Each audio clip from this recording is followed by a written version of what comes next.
Welcome back to Lions Syndicate on YouTube, where I promise it's not like Twitter. Everyone is allowed to have an opinion. Just don't be disrespectful with it.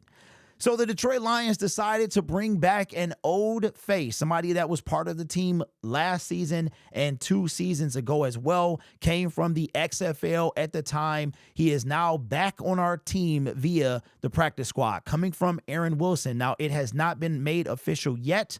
The Lions have not put this out on their Twitter feed, but it says the Lions are signing Maurice Alexander to the practice squad per league source. So I guess we wind up having a spot on the practice squad, and we filled it with Maurice Alexander.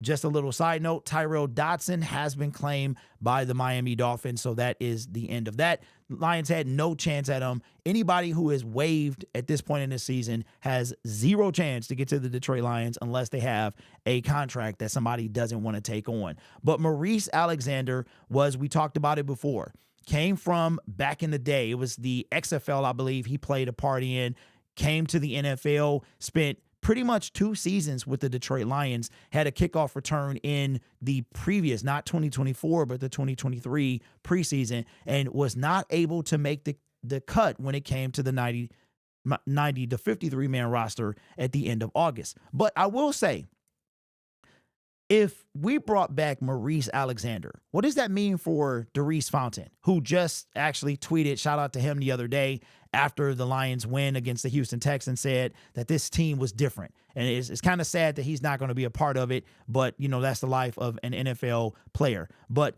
this guy, let's take a look at what he's been able to do when it comes to the Detroit Lions. Now, surprisingly, I don't even remember this, but my man had 1 catch in 2022.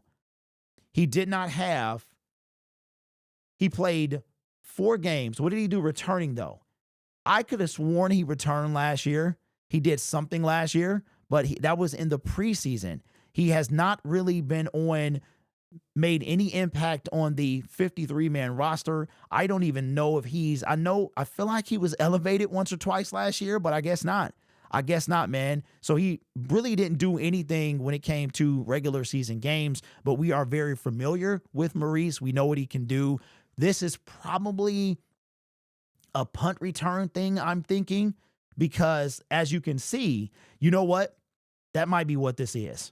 Because Khalif Raymond has been getting more of a role inside of the receiver category, and he actually left the game on Sunday with an injury. So Maurice Alexander, and we have Khalil Dorsey back there. But this here is probably has to do with punt and kick returns. So you'll probably see Dorsey and you'll see Maurice Alexander as well. Now, remember back in the preseason, Dan Campbell was talking about how they didn't want to put too much stress onto Leaf when it came to receiving and punt and kick returning. And now that he has more of a prominent place on the receiver, as far as a receiver role, that might be what this is. We'll get a practice report update tomorrow. As far as I know, no, Dan Campbell wasn't in front of the media on Tuesdays. That's usually when he gets in front of 97.1.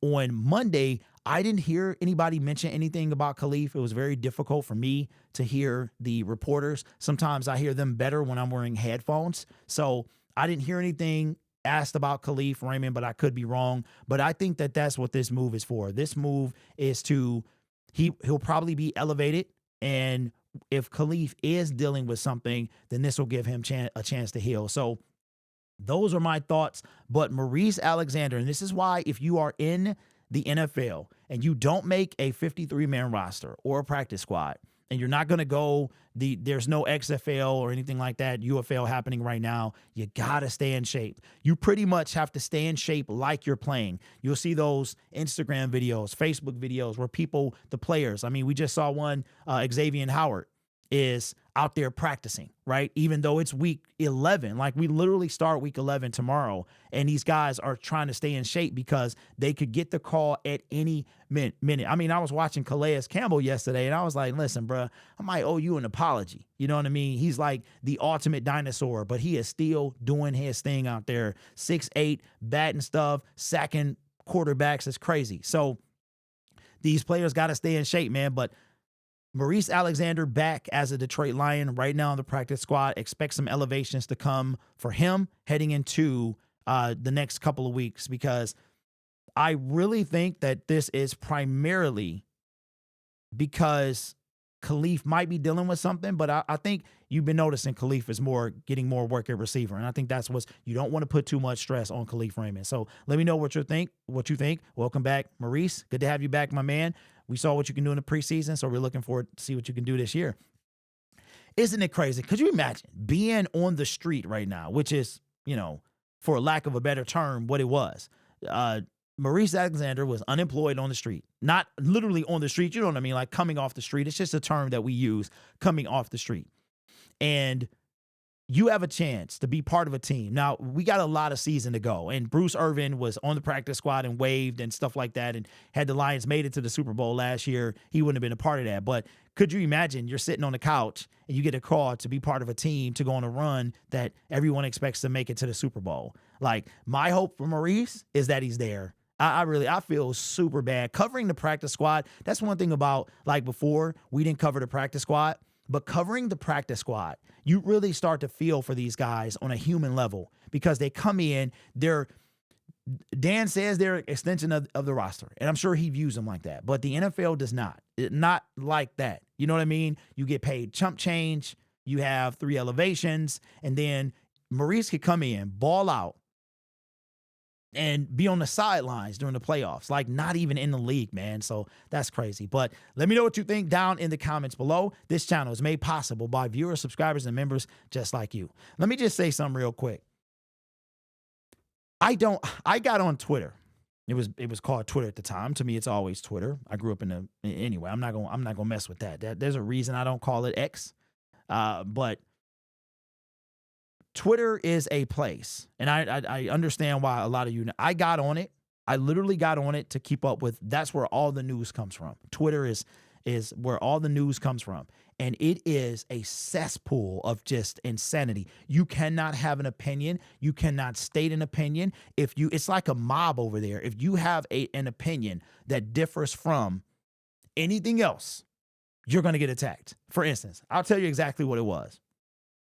I said that there was a comment, and I try to mind my own business. I really do, because I really do. But every now and then you comment on something, right?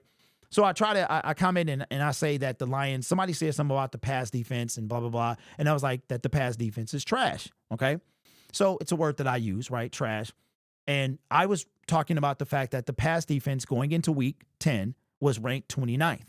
The pass yards allowed, which is all I'm looking at. That you guys should know this about me by now. I am a black and white individual. It's very little gray. When I did the last week, okay, I did the stats like we do every Wednesday. I actually got into the gray, because the stats say that in these statistics we're not very good, but in these statistics we're great. Okay, so I said that. And all of a sudden, I'm getting all these tags and all this stuff. And my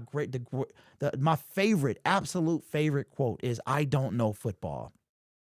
Absolutely love it. And I love the fact that everybody go ahead and say what you need to say, right? I'm not necessarily talking about anybody online on YouTube. It's just Twitter, bro. Like, literally the only reason I deal with it is because news breaks over there before you get it anywhere else. I will be watching the game and I will see a tweet before I see it on my television. It literally breaks that fast. Outside of that, they don't pay anything. And outside of that, I would disappear. I don't need it. It is a absolute cesspool of mob mentality, gang, everything. But I'm that guy. I can stand and I can handle it. I just wouldn't do it because it's not worth my time.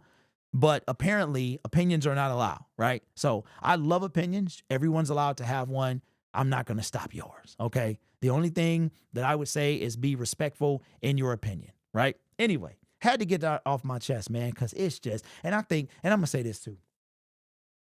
I feel like, I said this the other day, Generation X to me is one of the best generations. The ones that came after that, bruh, I truly believe like it's, we might, I don't even want to go there, but Generation X, man, my generation from what is it? 19, what, and I believe I just made it. I was like a year from being a millennial, right? But anyway, I don't think the millennials are that bad. Anyway, where's this video going? I had to get that off my chest. This channel is made possible by viewers, subscribers, and members. Doesn't matter if I said that, just like you. Take care of yourself and each other. Make smart decisions like maybe not being on Twitter. And as always, go Lions.